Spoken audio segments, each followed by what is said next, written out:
nos comunicamos con el diputado Cristian Pan Buerich. Él es diputado del PAN ahí en la Asamblea del Distrito Federal y estuvo en esa comparecencia. Señor diputado, bienvenido, le agradecemos mucho que nos tome la llamada. Muchas gracias, mi querido Eduardo. Un saludo también a Arturo y a Luz, a tus órdenes. Preguntándote qué tal estuvo esa comparecencia, cómo se semblanceó la Asamblea del Distrito Federal ante el secretario de Finanzas del Gobierno del Distrito Federal. Sí, mira, la verdad es que las comparecencias en la Asamblea Legislativa que hemos, después de la glosa del informe del jefe de gobierno, de entrada, bueno, creemos en el Grupo Parlamentario de Acción Nacional que es importante cambiar el formato, porque es un formato muy rígido, en donde no existe el diálogo, en donde podamos intercambiar ideas, proponer, hacer análisis del informe del jefe de gobierno a través de sus secretarios y las diferentes dependencias. Pero bueno, como está el formato, esperemos que próximamente podamos hacer cambios y se pueda dar más al diálogo. En términos reales, lo que vimos ayer es un informe del secretario de Finanzas que nos dan pues cuentas alegres de cómo se han manejado el presupuesto, cómo se ha ejercido, pero estamos hablando principalmente de que tenemos un rezago importante en el pago de las obras, en donde hay pasivos, en donde se generan intereses, donde hay obras que se tenían que haber, ya ejercido el presupuesto, pagado a los contratistas desde el 2008, y esto le genera pasivos a la Ciudad de México. Y también hablamos de algo muy importante, que es de la deuda constante que ha crecido durante los últimos 10 años, que ha sido un crecimiento sostenido y elevado. Estamos hablando que lleva un ritmo del 6.2%, de pasar de 28.718 millones de pesos de deuda, lo que fue en el año 2000, hasta la fecha que llega hasta 52.578 millones de pesos. Aunque, sin duda, bueno, pues este crecimiento, en donde ha habido evaluaciones, por ejemplo, la propia auditoría de la superior de la Federación, en donde ha hecho un análisis de que ya está en riesgo elevado la deuda del gobierno del Distrito Federal. Y es ahí donde le decíamos al secretario de Finanzas, donde tenemos que hacer énfasis en cómo han ejercido el presupuesto. Sobre todo, como les decía, de esta deuda, de estos pasivos, que sigue creciendo esta deuda del gobierno del Distrito Federal, que tenemos que hacer una revisión de cómo termina esta administración pública, y que sobre todo ha solicitado a la Cámara de Diputados y también el gobierno el gobierno federal ha podido amortiguar esta deuda, que es histórica en el Distrito Federal. Y ahí están los datos que nos indican que, por ejemplo, un dato muy importante, hoy por hoy, la deuda en el Distrito Federal, cada habitante de la ciudad debe 6,000 pesos. 6,000 habitantes, cada habitante de la ciudad debe 6,000 pesos por la deuda en el gobierno del Distrito Federal. Que aún no nace el chiquitín y ya tiene comprometidos 6,000 pesotes para pagar. De alguna manera.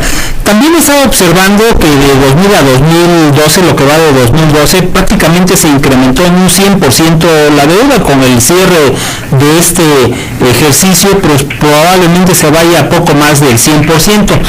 Hemos visto también que ni más ni menos aquí en la Glorieta Insurgentes, del Metro Insurgentes, que está en la avenida más importante del Distrito Federal, que cada 6 meses levantan la obra construida, la destruyen y vuelven a reconstruir, están dilapidando los recursos. ¿Qué están haciendo ustedes o qué van a hacer ustedes en el Partido Acción Nacional ahí en la Asamblea Legislativa, toda vez que la agenda de ustedes está puesta el ojo sobre la deuda pública? ¿Qué van a hacer al respecto? Sí, mira, nosotros estamos revisando la cuenta pública de manera trimestral para saber qué es lo que se ha aprobado cada año, el presupuesto que le ha otorgado la Asamblea Legislativa al gobierno del Distrito Federal y en qué lo han utilizado. Mira, principalmente en los rubros en donde ellos manejan que no ha habido una deuda real, una deuda que es manejable, que no han comprometido el patrimonio, ¿no?, o los recursos de los ciudadanos del Distrito Federal.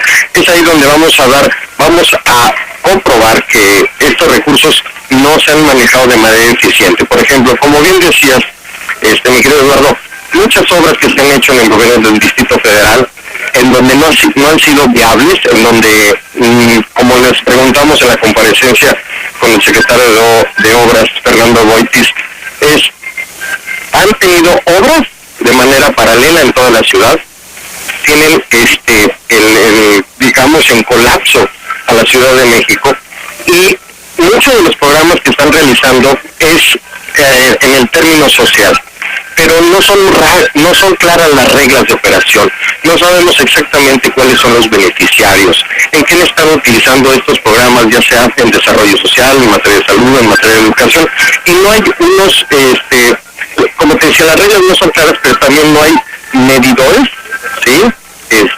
Para poder medir tal cual cómo se ha destinado el recurso y cuáles son los beneficiarios. Por ejemplo, el Consejo de Estabilidad del Sistema Financiero tasa la deuda del Distrito Federal en 55.200 millones de pesos. Como te decía, lo que significa que cada ciudadano debe 6,000 pesos, cada habitante de la Ciudad de México. Y ahí es donde nos preguntamos qué acciones a largo plazo y que no tengan que ver con regalar el dinero de manera desbordada ha llevado a cabo el gobierno del Distrito Federal para frenar el crecimiento de la deuda.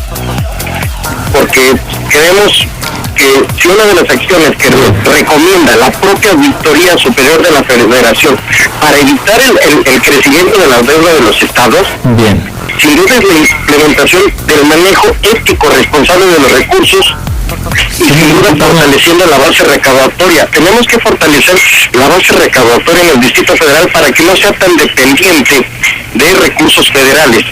Claro. Y sobre todo, muchas veces los compañeros del grupo parlamentario del PRD, ellos son federalistas en el ámbito federal. Ellos están solicitando más recursos y más autonomía financiera, ¿no?, para el gobierno del Distrito Federal, pero en lo local son centralistas. Estamos hablando que están ahorcando a las delegaciones. Cuando les conviene ser federalistas lo hacen, pero cuando quieren ser federalistas en lo local, ahí sí no, ahí sí quieren ser centralistas, en donde, como estamos en este híbrido, en digamos,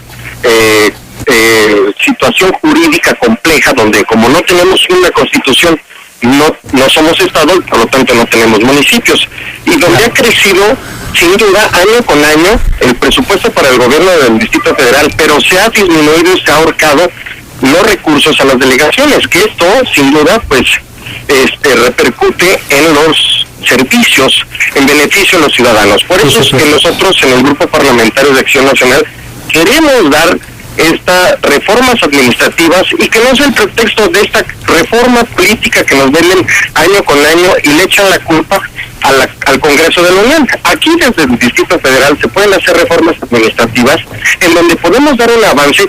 Por ejemplo, te doy dos temas.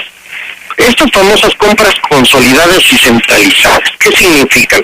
Que todo, digamos, el gasto corriente, todos los insumos, servicios, obras que requieren las delegaciones, dependen del gobierno del Distrito Federal. O sea, todo lo compran ellos, no tienen margen de maniobra. Está comprobado que aproximadamente tienen margen de maniobra del presupuesto que está aprobado para las delegaciones, tienen margen de maniobra los jefes delegacionales para operar con el 12%, el 17%.